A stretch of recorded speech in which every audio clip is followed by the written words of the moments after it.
My true story from Washington. I ate alone on my 77th birthday while my son and Dill dined at a 5-star resort with my pension fund. They thought I'd never know, but I kept the receipts. I stood outside the bedroom door pretending to look for a misplaced photograph when I heard their voices glow with the kind of cruelty only youth and privilege can carry. My heart didn't flutter, it froze. Their words landed like tiny, precise shrapnel. It's her 77th. Honestly, she should be grateful we didn't put her in a home. A laugh, sharp and brittle.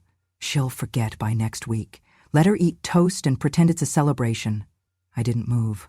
I didn't breathe. I could feel their smugness seep through the door. That pension isn't doing her any good. At least we know how to enjoy it. Their laughter followed, a slow cascade of entitlement. I stepped back, closing my eyes, the baker's dozen cake in my arms, wobbling against the wall. I did not cry. Not then. Tears would have been weak. I set the cake gently on the kitchen counter, a tiny lemon buttermilk cake, bought from the bakery I'd frequented for 30 years. I lit the single candle. Its flame flickered, mocking me with its fragility. My 77th birthday. Alone. No one to sing, no one to hold my hand. The house around me was quiet, except for the distant murmur of their voices, slipping through the walls like cold air. I removed the birthday card I'd bought last week. A simple card, gold-trimmed, with a handwritten note, "Happy 77th, Mom. Thank you for everything." Those words felt hollow now. I poured myself a cup of tea, Earl Grey, the one I've kept for special days. My hands shook. I didn't care. I needed a moment to steady the whirlwind inside my chest. I smelled the lemon zest crust of the cake, the smooth warmth of the tea, and I closed my eyes. I did not cry. I did not wail. I just let the silence wrap around me. Then I opened my laptop. The chime of new mail echoed through the kitchen. I clicked the bank app. $300. Reddish-pink notification bubble. I tapped through. Credit card. Transact Secure approved. $300, 0 cents. The Reserve at Lakeview Resort. My heart thudded. Not from shock, not from confusion, but from something older and firmer. Recognition. My card. My account. They were having a celebration. A 5-star dinner. They were raising a toast. With my money. While I was eating toast, I clicked recent transactions. There it was. $300, 0 cents. The date, the time, my name listed as the cardholder. I scrolled further down. $28, 50 cents for appetizers, $75, 0 cents for wine, $60, 0 cents for entree, $136, 50 cents for spa add-ons. All charged tonight. All from my savings. The flickering candle caught the text in the transaction box. That tiny flame looked like the candle on my cake. Stubborn, defiant. I held the teacup with trembling fingers as I stared at the screen. The quiet truth settled in. They thought I'd never know. But I did. I took a deep breath, the calm that follows a storm gathering in my chest. I shut the laptop. I didn't mourn. I didn't scream. Not yet. I sat back in the chair. I lifted the cake plate, the teacup, the card, all symbols of the love I'd poured into a family that had used my generosity as currency. I breathed in the candle scent and exhaled the ache that had lived inside me for longer than this night. I would remember this moment. I would name it. And I would decide what kind of woman I wanted to be tomorrow. Because tonight, I had the receipts, and we both knew what comes next when the truth is in your hands. I remember the early years like they happened yesterday, even though they were half a lifetime ago. My husband died when our son was 3. One minute he was playing in the yard and the next he was gone, struck by a drunk driver on a rainy night. I was 27, widowed with an infant son and no plan. But I promised myself, I will protect him. He will not know fear or want. I worked 2 jobs for 15 years. Daylight I spent at the diner on Main Street, carrying trays piled with coffee and bacon and egg biscuits. Dinner rush, I learned to balance orders with mechanical precision.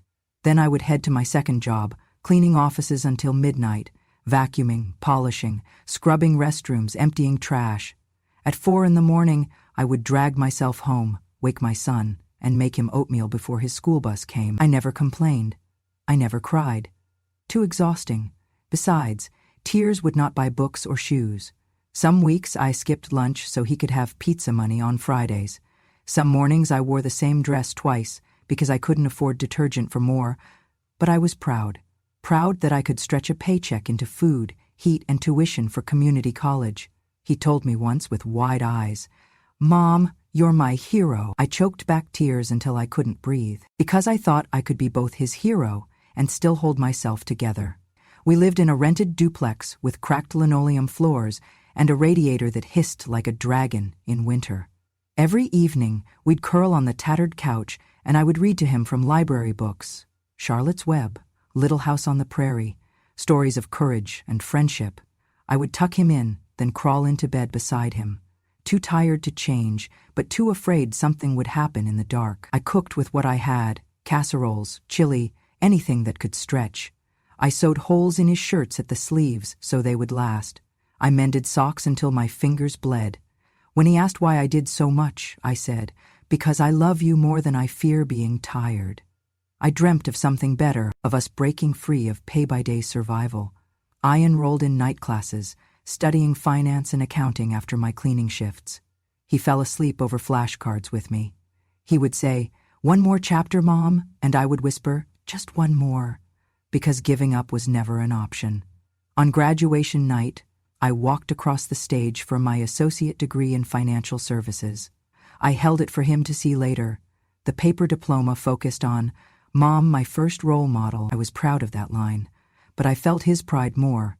He went on to university on a scholarship I kept private. He never knew how many shifts I gave up so he could buy textbooks. I never let him know how often I went without.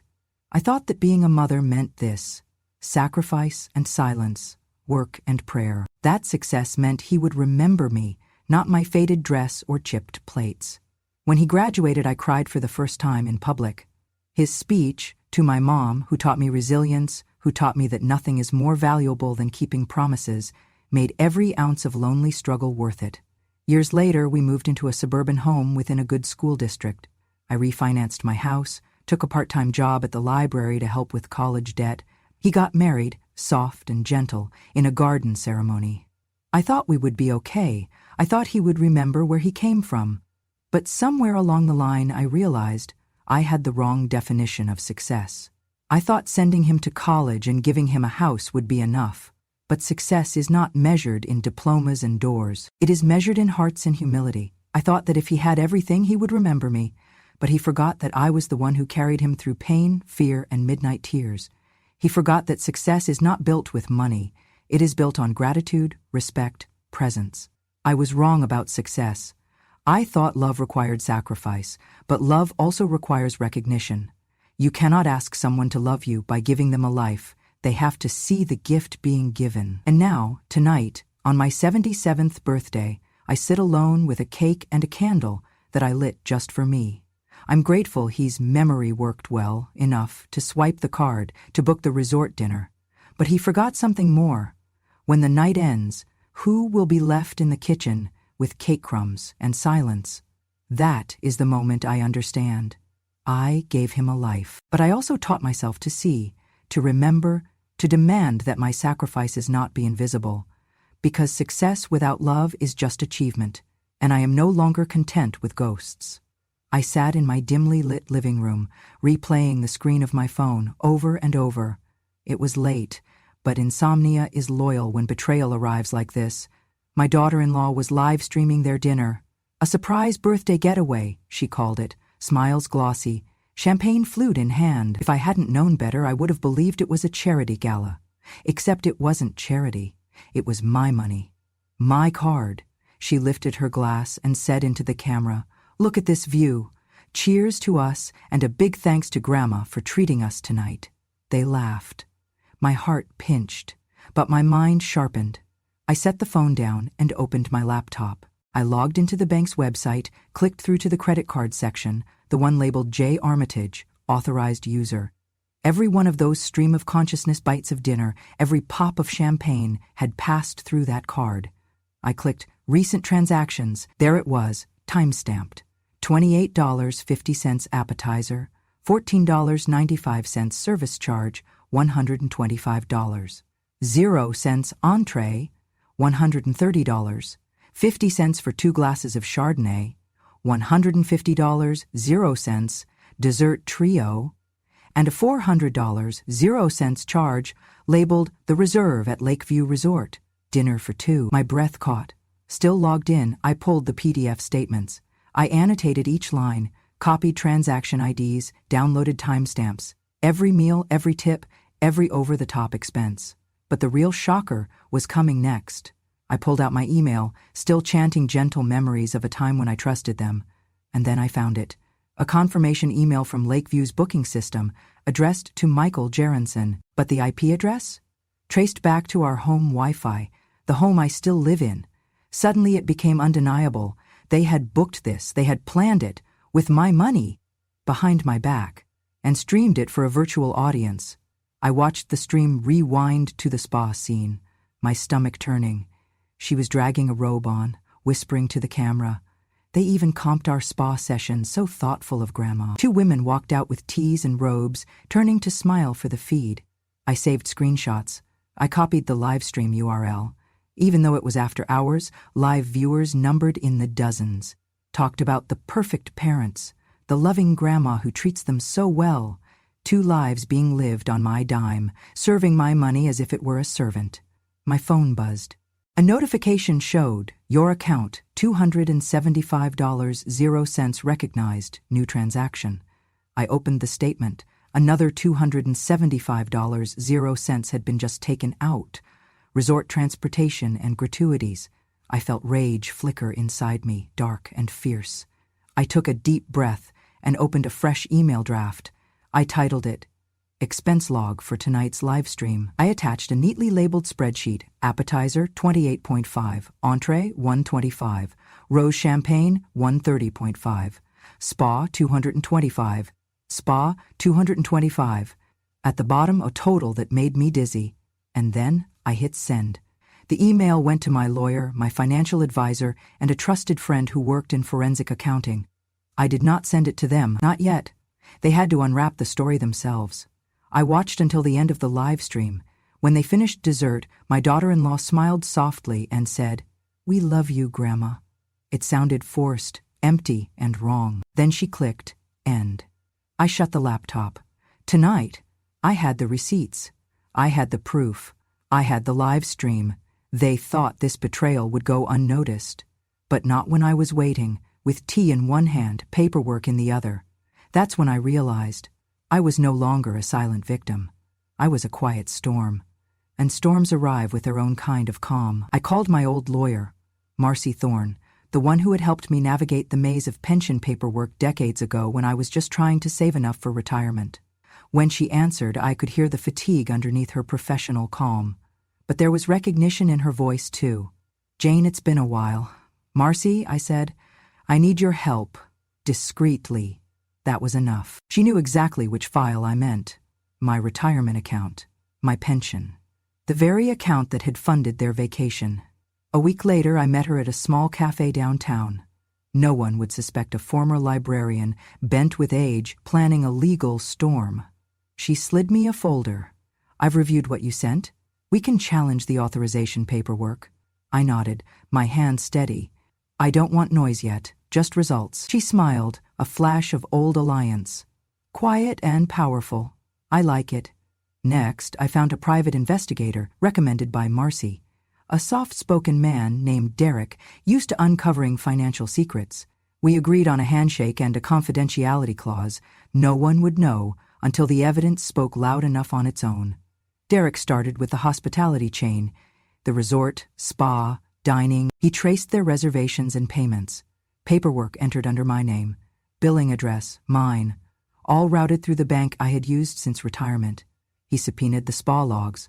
Not just payment, but RFID keycards, timestamps, names. He found it all. The spa receipt, cardholder, J. Armitage. The reservation confirmation. Reservation for Michael Aronson, booked via IP 192 January 5, 168. The address matched my home Wi-Fi. By the end of week 3, I had an envelope in my hands, thicker than I ever expected. Receipts, screen grabs, PDFs of authorization documents laminated with fake signatures. I had red wine-stained cocktail napkins from their photo dump, time-stamped videos, booking references. They thought they had fooled me. They had not. Every night I sorted the evidence. I printed labels, Exhibit A, Exhibit B, like they did in court. I filed them in a binder, my silent response to their laughter. In the background, Marcy worked quietly, preparing the legal framework. Elder abuse, theft of funds from an elderly person, forgery, unauthorized access to pension. By the end of month 1, she had a stack of motions ready. Requests for freezing of accounts, subpoenas, petitions for guardianship changes, all tucked into a sealed folder labeled Miller PD, label protection with dissent. I never spoke to them.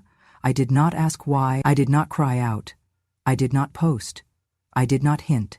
But I was ready. I was organized. I was calm. One evening, as I shut off the lamp, I traced my fingers over the binder's spine. I thought of the nights I spent teaching him to tie his shoes, of the nights I worked double shifts so he could graduate. I thought of the house he built me, the one I still live in but used to belong to both of us. And I thought, it's coming home. They had taken my celebration, they had stolen my dignity, but they had underestimated me. They had underestimated the quiet dignity of a 77-year-old woman who knows how to hold her own. So I sat there, in the dark, my binder on the table, the lamp off, and I let it be still, because stillness was my power, silence was my strategy, and when the moment came, I would speak through proof, not passion, because we all know emotions fade, receipts do not. That was the night I realized, revenge needs no roar, it only needs readiness. I filed the lawsuit early on a quiet Wednesday morning. The complaint was clear and precise. Elder financial abuse, unauthorized use of my retirement funds, forgery of authorization documents, and conspiracy to hide the truth. I watched from the kitchen table as the court clerk stamped my petition and sent it off. A sense of calm welled up inside me. I had turned pain into purpose. 2 weeks passed. In the hush before the hearing, I heard nothing from them. No calls, no hints they knew what was coming. But I knew. I had the proof. And that proof was patient. Finally, the court date arrived. I walked into the solemn courtroom, feeling more composed than I had in years. They brought my son and daughter-in-law in, looking uncomfortable in borrowed suits. Their lawyer, slick and nervous, stood beside them. Against the polished wood and overhead lighting, I felt the weight of every lonely birthday, every buried sacrifice, every time I had been taken for granted. Marcy, my lawyer of 30 years, guided me to the bench where I would sit. I carried the binder of evidence like a shield. She motioned for me to sit. I did. The gavel hit, the judge gavelled opening statement, and my son's lawyer spoke first. He said I was overreacting, emotional, possibly misunderstanding documentation in the account agreement. He claimed the pension statements and the credit card usage were part of a family agreement. Perhaps I forgot. They were sorry if there was offense and willing to return funds if necessary. Marcy responded simply, "This is not a misunderstanding. This is deception. The family agreement was never discussed with Miss Armitage. There is no record of her consent. Her funds were taken without permission. We will show evidence of forgery and financial abuse." I watched the judge's eyes shift to me. I looked him in the eye. My silence said more than any defense. I did not cry. I did not plead. I simply waited. The clerk called the first exhibit, the bank transaction log. Marcy presented it systematically. Here is the credit card logged under her name. Purchases totaling $5,708, all dated on or around her birthday. This was used without her approval. The judge flipped pages of printed bank statements. My son's lawyer tried to object, but the judge let it pass. Then Marcy introduced the live stream video, showing them at dinner, toasting to Grandma, as the camera panned wide, to include her murmured, "Happy birthday," barely audible behind their laughter. Tension settled in the room like thick steam. Not a single spectator moved or breathed too loud. Then came the booking confirmation email. Marcy turned her screen so all could see. Reservation was placed from their home IP address. "It shows intent," Marcy said. "His intent. My client was never informed, never offered the choice to share funds. This was theft." My son shifted uncomfortably. My daughter-in-law bit her lip. Their lawyer whispered some excuse under his breath. A hush hung as the judge cleared his throat. He asked if my son's lawyer would like to speak.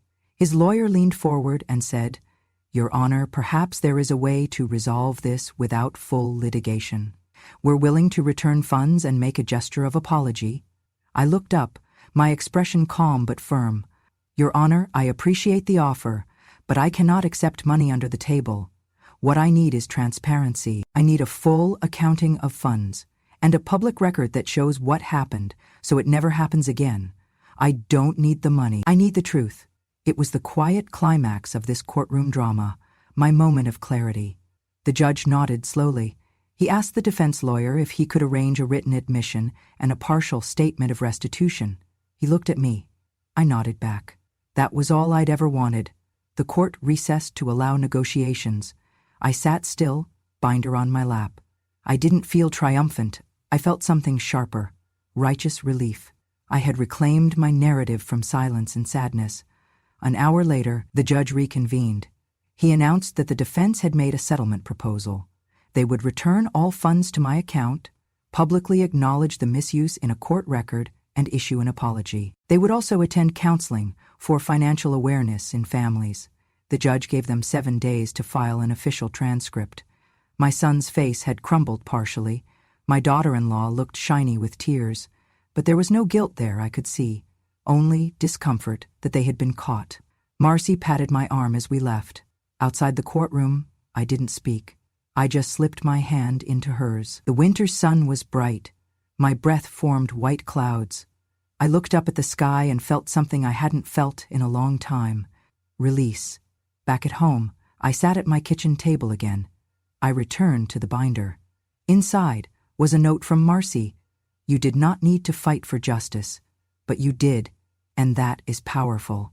I closed the binder. I burned the candle I had lit on my birthday. The wax ran soft and warm.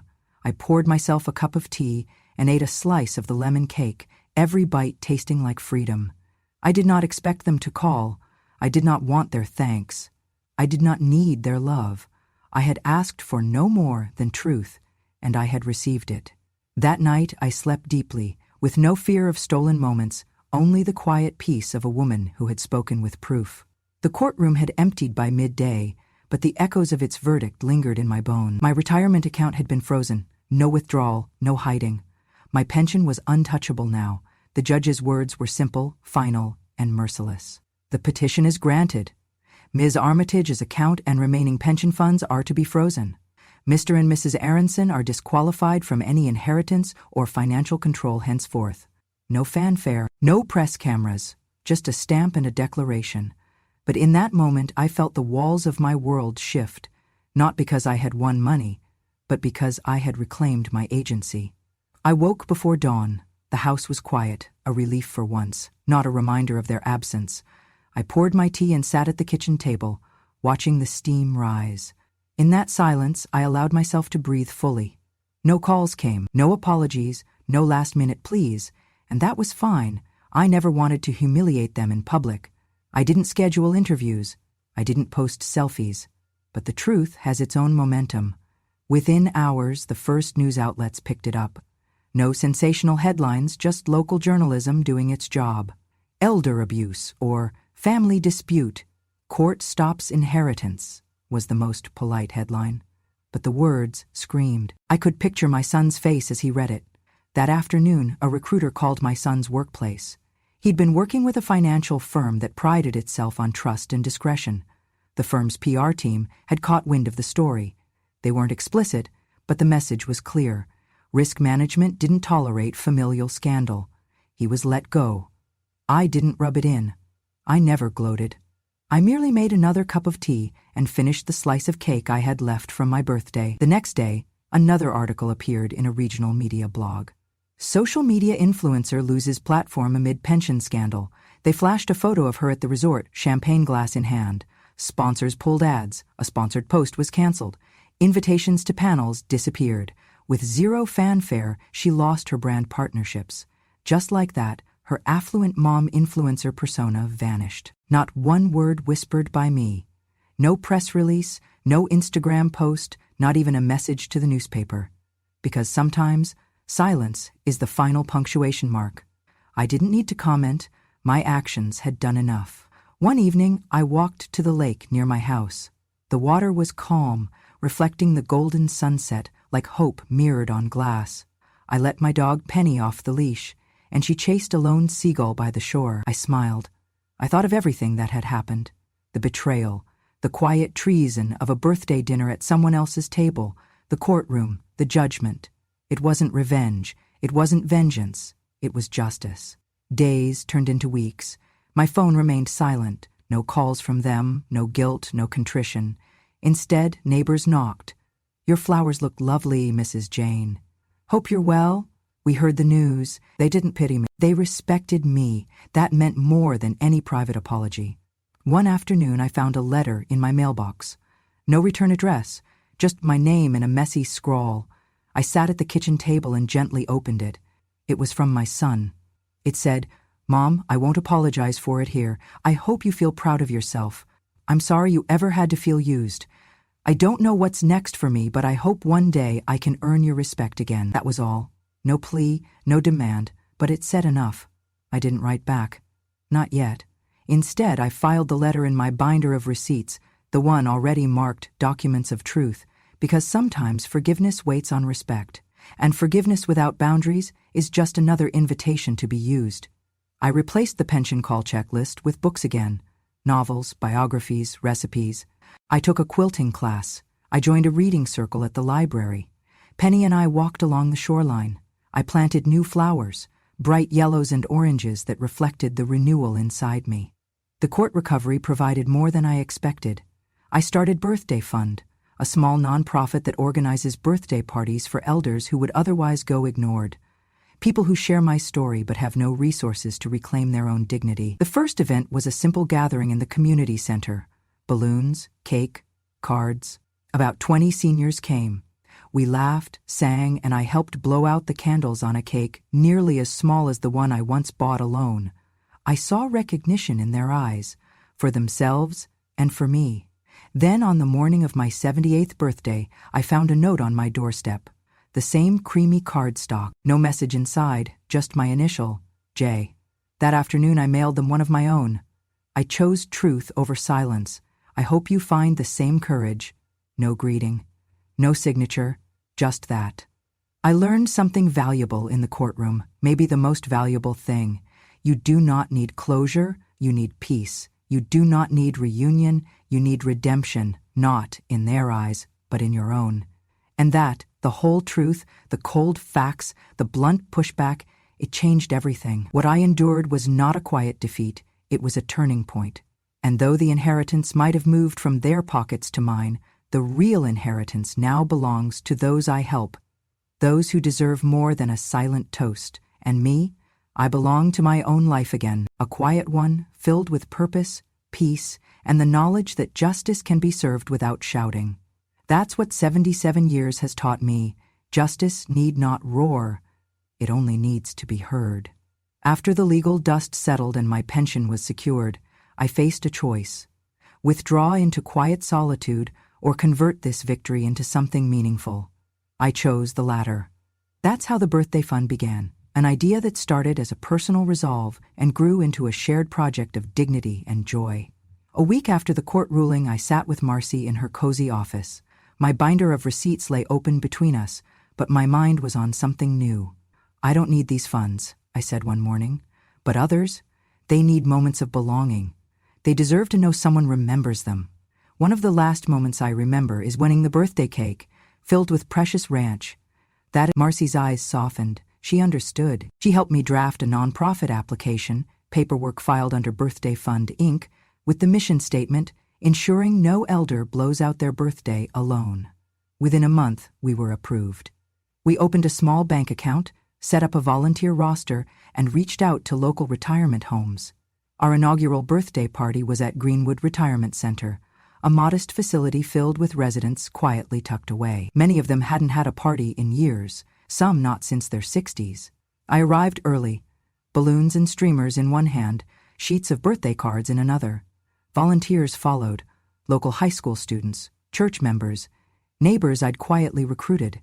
They pulled tables together, laid out homemade cakes and punch, arranged presents in neat stacks. At 2 p.m., the first guest arrived, Mrs. Eleanor Schmidt, 86. She shuffled in with trembling hands, her hair neatly pinned, a faded floral dress that once belonged to her daughter. Volunteers hugged her as if she were family. As one by one, more residents appeared, each escorted by staff or their own booklet of photos. I watched them rediscover light in their eyes. We didn't spend extravagant money. My legal settlement hadn't bought luxury. But the cakes were homemade, each flavor chosen by volunteers. Strawberry shortcake, chocolate fudge, lemon drizzle. We included gluten-free and sugar-free options, so no one felt excluded. We printed birthday banners, 100 by 24 inches, pastel watercolor backgrounds, scripted words, "Happy birthday, you're loved." Beneath the banner we placed portraits of the elders, hung where they could see them during their party. One cake table was titled "Truly Unique," with individualized toppers, "Celebrating Mary, 93," or "Happy 99th George." I made it a point to personalize each detail. We invited local musicians. 2 grandsons of a volunteer brought a guitar and violin, playing "You Are My Sunshine." A retired teacher read postcards we'd solicited from community members, cheerful notes like "Your smile matters," or "Hope this year brings you peace."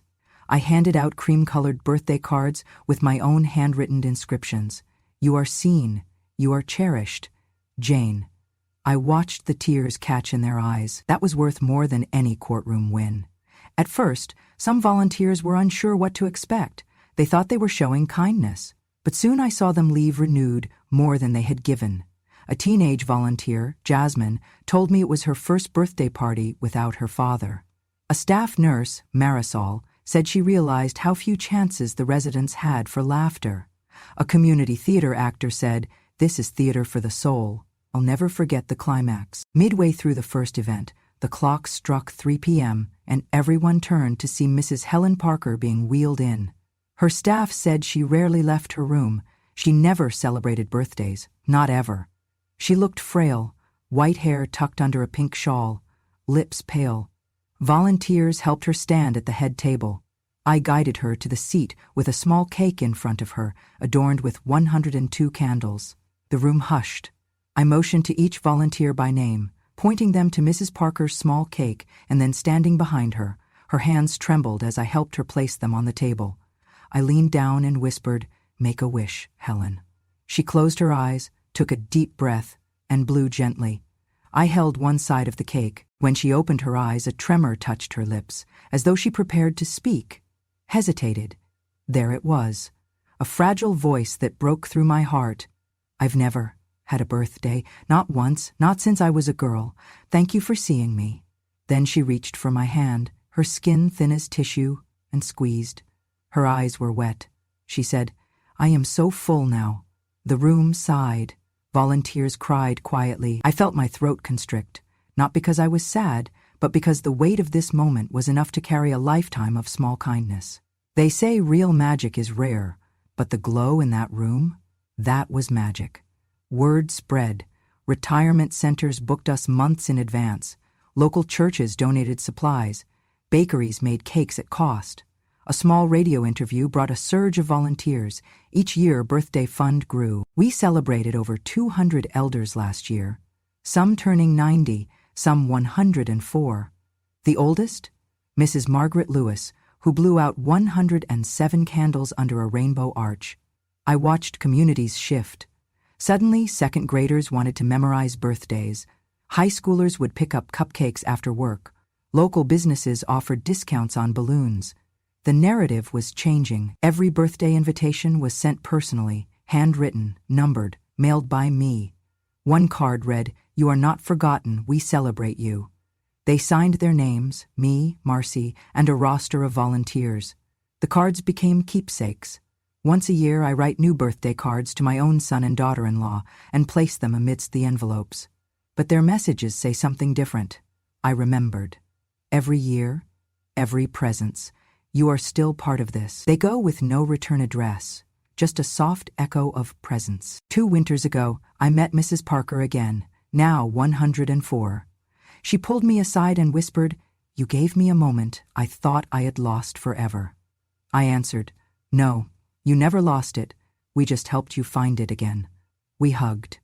Neither of us had family, but in that embrace, I felt we belonged, somewhere, together. Birthday fund isn't charity, it's restoration. Every cake is a declaration, every song a reclamation. I hold fundraisers through book clubs, bake sales, even a spring flower sale, just so no elder counts another empty year without candlelight. I've heard from other states. A woman in Ohio started her own birthday brigade. One in Florida hosts virtual birthday calls for homebound elders. Every letter I receive reminds me, what begins with one grandmother can ripple into a movement. I don't do it for recognition. I have everything I need. I don't speak at galas. I don't post selfies with helium balloons. I dress simply, drive self to these small halls, carry cakes and candles in my car. My community sees me, not as someone who lost a son's affection, but as someone who refused to lose her own kindness. The woman who once sat alone on her birthday now leads a network of joy. Years ago, I thought success meant university degrees, a nice home, a son who respected me. Tonight, I know success looks different. It looks like Mrs. Parker's eyes when she saw cake for the first time. It looks like volunteers hugging elders who have played no role in their stories, yet found intimacy there. It looks like a ripple of birthdays, once lost, now celebrated. It looks like turning pain into purpose. Next May, the planner fills half a page, parties scheduled, bakers signed up, cards ready to be sent. I'll buy the cards in January so I can write them before the blossoms bloom. And I'll be there, candle in one hand, cake plate in another, wearing a gentle smile and the knowledge that giving doesn't end when the court documents close. It just began again. Every year, as May arrives and the lilacs begin to bloom, I sit at my small oak desk and pull out a new stack of cream-colored cards, each one blank and waiting for intention. Among them is the one I always set aside for him, the card addressed to my son. I write the message slowly, deliberately, in careful cursive. I remembered. Every year, every receipt, especially you. 3 simple lines. No signature, no flourish, no expectation of a reply. This card isn't meant to remind him of guilt. It's meant to affirm truth. It is the quiet echo of a memory that will not be erased. After writing the message, I close the envelope without sealing it completely. I place the card gently on top of the stack, along with dozens of others prepared for elders I've never met.